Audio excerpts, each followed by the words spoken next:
세기센츄리 히트 플러스는 2005년부터 2026년까지 무려 21년 동안 수천 개의 현장을 발로 뛰며 노하우를 축적해 왔습니다. 오늘 이 현장 하나에 딱 필요한 셀프 시공 7단계를 담아 초보자분들도 전문가처럼 마감할 수 있도록 해보겠습니다. Step 1. 청소 작업. 시공의 첫 단계는 바로 청소입니다. 많은 분들이 청소를 가볍게 생각하시는 게 사실입니다. 물론 이물질을 잘 쓸어내시기는 하지만 그 이상은 그냥 넘어가는 경우가 많습니다. 저희 히트플러스 난방 필름의 두께는 0.338mm 밖에 되지 않습니다. 1mm도 안 되는 이 얇은 필름이 10수년 동안 수만 번의 하중을 견디려면 바닥에 남아있는 시멘트 찌꺼기나 날카로운 이물질들을 하나하나 깔끔하고 꼼꼼하게 제거해 주어야 합니다. 최악의 경우 단순한 고장을 넘어서 아예 사용 불가로 이어지는 경우가 적지 않습니다. 때문에 헤라로 바닥을 꼼꼼하게 긁어내고 2번, 3번 육안으로 계속해서 확인해 보셔야 합니다. 단열재가 5mm이긴 한데 이게 그렇게 믿을 수 있는 건 아닙니다. 청소 상태가 필름의 수면과 직결된다고 생각하셔야 합니다. 난방 필름, 어떤 제품을 선택해야 하는지 막막하실 겁니다. 보통 어떤 브랜드가 있나 찾아보게 되고 그 다음은 이를 어떻게 확인하지 하고 다시 고민에 빠져들게 됩니다. 이때 인테리어 회사 몇 군데만 랜덤으로 정해서 전화를 돌려보시면 바로 브랜드 추천을 받으실 수 있을 겁니다. 브랜드 명성을 알아보셨다면 이제 인증서도 알아보셔야 합니다. 필름 난방에는 반드시 필요한 인증서가 7에서 8가지 정도가 있어야 하고 이 중 소비자분들이 꼭 확인해야 하는 게 4가지가 있습니다. 아래에서는 4가지에 대해서 나열해 보겠습니다. 우리 제품은 안전하다, 전자파 걱정 없다, 원적 개선이 많이 나온다 등등 말로만 듣는 안전 관련 인증서 말고 인증서는 반드시 눈으로 확인하셔야 합니다. 첫 번째, KC 인증. 전기 반제품에는 KS 마크가 아닌 KC 인증서라는 것이 있습니다. KC 인증서는 전기안전, 유해물질, 내구성까지 소비자 보호를 위한 기본 기준에 부합되었을 때 받을 수 있습니다. 우리가 알고 있는 KS 마크는 완제품에 발부되는 인증서이고 KC 인증은 전기 반제품에 발부되는 인증서입니다. 그래서 KC 인증은 반드시 확인하셔야 되는데 그 필름 제품에 코팅된 문구 말고 인증서 자체를 요구하셔야 됩니다. 그 문구 자체를 가라로 만드는 데가 있습니다. 두 번째, 전자파 적합성 및 강도 시험 성적서. 국립전파연구원의 합리적인 기준에 따라 전자파 적합성과 인체 보호 기준 2가지 테스트를 모두 합격했습니다. 이는 필름 가동 시 몸에 닿는 전자파 강도가 국가안전규격 이내음을 수치로 직접 확인하는 겁니다. 이렇듯 국가공인기관에서 발행해준 성적서가 기술력을 보증하는 것으로 보시면 됩니다. 참고로 전자제품 중 무전자파는 이론적으로 불가능하고 무전자파에 가까운 수준까지는 갈 수 있습니다. 우리가 매일같이 사용하고 있는 형광등, PC, TV 등과 히트플러스 난방필름에서 나오는 전자파 양이 비슷하다고 보시면 됩니다.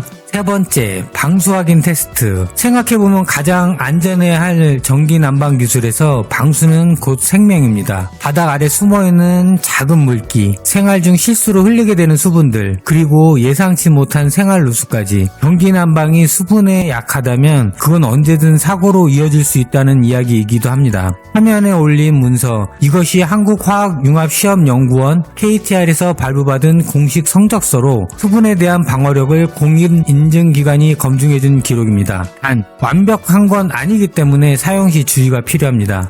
네 번째, 원적외선 시험 성적서. 시험 성적서 기준으로 0.901이란 수치가 보이는데 이건 90%로 해석하시면 됩니다. 0.850 이상부터 몇 가지 조건에만 부합되면 의료기기로 승인받을 수 있기에 0.901은 엄청난 수치라는 것을 알 수 있습니다. 원적외선은 사람의 몸을 관통하고 지나갈 수 있는 29cm 이상의 길이를 가진 적외선을 말합니다. 사람 몸속을 통과하면서 혈액과 지방, 근육을 초당 수십만 번 타격할 수 있고 이로 인해 웰빙 난방의 대명사가 된 것입니다. 일반 보일러와 똑같은 온도에도 더 따뜻하게 느껴지고 땀까지 나는 이유가 바로 원적외선 때문입니다. 찜질방에 가보시면 분명히 우리 집 온도와 비슷한데도 원적외선 실만 들어가면 땀이 나는 것이 궁금하셨을 겁니다. 이것이 바로 원적외선의 유용한 효과입니다. 건강을 위한 웰빙 공간을 희망하신다면 있다면 원적외선 방출량을 꼭 확인하셔야 합니다.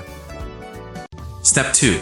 청소 마무리 후 5mm 두께의 발퍼 스펀지 단열재를 바닥 전체에 100% 빈틈없이 깔아줍니다. 발퍼 스펀지 단열재는 발생한 열의 80%는 위쪽으로 전달해주고 나머지 20%는 바닥면으로 분산시켜 단열재가 손상되지 않습니다. 바닥에 동박 및 은박 또는 스티로폼은 단열재로 사용하시면 안됩니다. 스티로폼은 대부분의 열을 축적시키기 때문에 짧은 시간만 사용해도 바닥이 내려앉게 됩니다. 제가 내려앉는다고 이렇게 단정적으로 말씀드리는 이유는 90% 이상 바닥이 녹아서 꺼져버리기 때문입니다. 가끔 핑크보드는 괜찮지 않냐고 말씀들 하시는데 이것도 동일하게 조금 더 오랜 시간을 견뎌주기는 하지만 결과는 매한가지입니다. 동박이나 은박 단열재는 모두 전기를 통하게 하는 전도체이기 때문에 스파크가 발생될 수 있으며 누전 차단기가 떨어지게 되는 직접적인 원인을 제공하게 됩니다.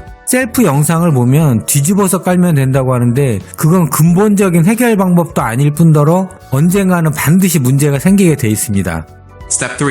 재단에는 반드시 지켜야 할 몇 가지 규칙이 정해져 있습니다. 필름 양 끝쪽 패티 아래에는 넓이 1.5cm, 두께 0.07mm의 동판이 삽입되어 있습니다. 이 동판의 넓이와 두께에 따라 필름의 최대 길이가 정해집니다. 히트 플러스 1m 폭은 최대 5.4m가 최대 길이이고 80, 50cm 폭은 1m 폭에 비례하고 여기서 10에서 20%까지 안전치를 줘서 80은 6.4m, 50은 9m까지를 최대 길이로 합니다. 각각의 회사마다 제품의 스펙이 다르기 때문에 히트 플러스를 기준으로 하시면 문제가 될 수 있습니다. 즉 이건 구입처에 물어보셔야 합니다. 동판 스펙을 무시하고 길게 자르는 경우 전류 접점 부위에 병목 현상이 나타나게 되고 이로 인해 심각한 고장으로 이어질 수 있습니다. 필름의 절치선 간격은 20cm이고 이를 기준으로 자르면 되고 벽면에서는 10에서 25cm 정도 유격을 두고 고정하시면 됩니다. 세면대나 싱크대 아래쪽은 물이 셀 수 있기 때문에 필름을 넣지 않는 게 기본 원칙입니다. Step 4. 결선 작업에는 스트리퍼, 앞찾기, 단자, 전선이 필요합니다. 전선은 2.5 스퀘어 이상의 전선을 사용합니다. 작업은 먼저 전선의 피복을 스티로포로 1.5cm 정도 벗긴 뒤 이를 돌돌 말아서 반으로 접고 단자의 제2자 홈에 넣고 앞찾기로 2번, 3번 눌러줍니다. 시작하는 단자의 방향은 위로 되든 아래로 되든 상관이 없습니다. 동판과 패티 사이의 틈에 단자를 끼워 넣어야 하는데 패티와 동판 사이가 잘 벌어지는 경우도 있고 그렇지 않는 경우도 있습니다. 벌어지지 않는 경우 단자 끝을 동판과 패티 위에 올려놓고 위에서 아래로 탁탁 소리가 나게 내려쳐주면 살짝 틈이 생기게 되고 그곳으로 단자를 집어넣습니다. 앞찾기가 없으면 벤치로 강하게 2번이고 3번이고 꽉꽉 집어주시면 됩니다. 접점이 헐거우면 저항이 생기게 되고 그 저항이 열을 만들게 되고 이로 인해 고장으로 이어지게 됩니다. 결선이 끝나면 마지막 온도 조절기까지 전선을 끌고 가서 자르시면 됩니다. Step 5. 방수, 절연, 밀폐의 목적으로 만들어진 부틸 테이프를 사용해 절연 작업을 하는데 절연 성능이 상당히 뛰어나지만 완벽하지는 않습니다. 부틸 테이프를 단자 아래쪽에 한 장, 위쪽에 한 장 겹쳐서 붙이는데 상하 좌우 대칭을 잘 맞춰줘야 밀봉력도 절연력도 높아집니다. 두 번째 찝은 단자 위로 첫 번째 찝은 전선이 지나가는데 부틸 테이프에 살짝 걸쳐서 붙여주면 OPP 테이프 작업 시 편리합니다. 네 번째 찝은 단자, 다섯 번째 찝은 단자 아래 홈으로 전선을 지나가게 하고 그 위아래도 부틸 테이프로 붙여줍니다. 반대쪽 절단 면 동판은 대부분 일반 절연 테이프를 사용하시는데 부틸 테이프의 절연력이 뛰어나기 때문에 부틸 테이프를 사용하시는 걸 권장하고 있습니다. OPP 테이프 작업은 전선이 지나가는 면과 반대쪽 절단면에 하게 되는데 최대한 주름이 잡히지 않게 팽팽하게 당겨서 붙여줘야 하고 선과 선이 교차하지 않게 11자 배열로 해서 고정시켜 줍니다. 주름을 통해 수분이 들어가는 경우가 있기 때문에 OPP 테이프를 쉽게 생각하지 마시고 신중하게 작업하셔야 합니다.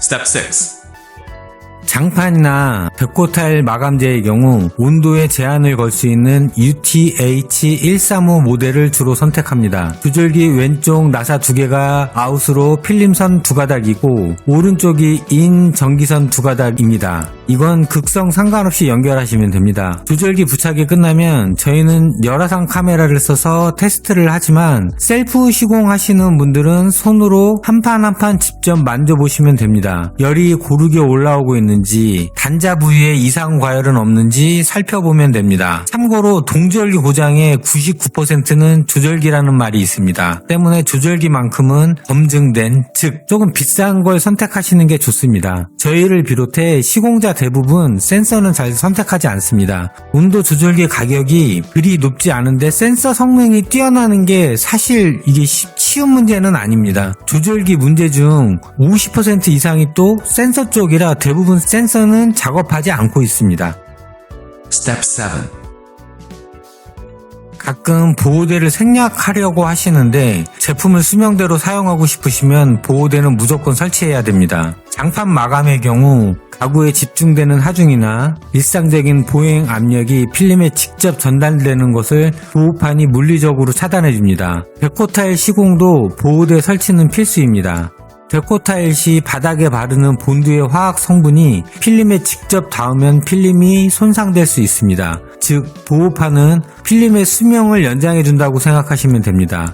보호판을 바닥에 붙일 때는 판과 판이 딱 붙게 하는 게 아니고 판과 판 사이를 최소 1에서 2mm 정도 여유를 두고 붙여야 하고 벽에서는 1에서 3mm 정도 떨어뜨려서 고정시켜 주시면 됩니다.